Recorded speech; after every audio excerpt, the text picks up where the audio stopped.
இன்றைய புனிதர் அறிவோம். பிப்ரவரி 16. புனித ஒனேசிம். பிரிக்கியா பகுதியை சேர்ந்தவர்தான் ஒனேசிம். முக்கிய செல்வந்தரான பிலமோன் என்பவரிடம் அடிமை தொழில் செய்து வந்தார். பிலமோன் புனித பவுலினால் மனமாற்றம் பெற்று கிறிஸ்தவரானார்.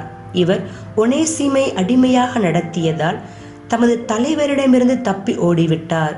தப்பி ஓடும் அடிமை பிடிபட்டால் மரண தண்டனை கொடுக்க வேண்டும் என்பது ரோமை சட்டமாகும்.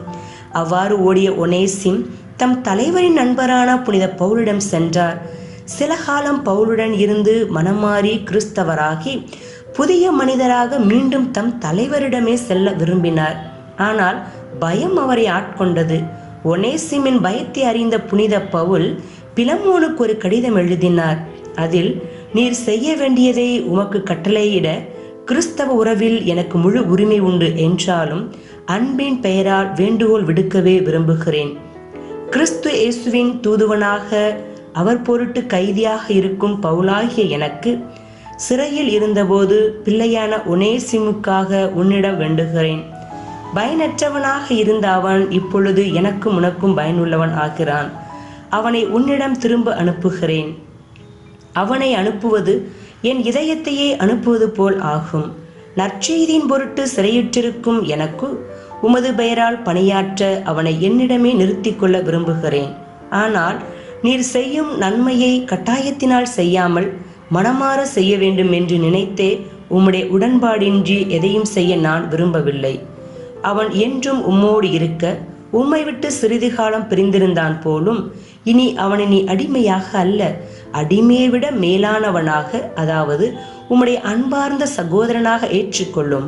அவன் என் தனிப்பட்ட அன்புக்குரியவன். அப்படியானால் மனிதன் என்னும் முறையில், ஆண்டவரை சார்ந்தவன் என்னும் முறையிலும் அவன் எத்துணை மேலாக உன் அன்புக்குரியவன் ஆகிறான். எனவே நமக்குள்ள நட்புறவை கருதி என்னை ஏற்றுக்கொள்வது போல் அவனையும் ஏற்றுக்கொள்ளும்.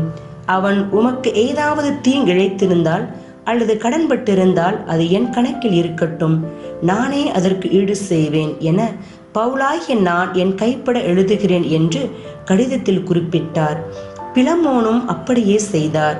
சிறையிலிருந்து விடுதலையான பவுலுக்கு சில காலம் ஒனேசிம் அனைத்து உதவிகளையும் செய்தார்.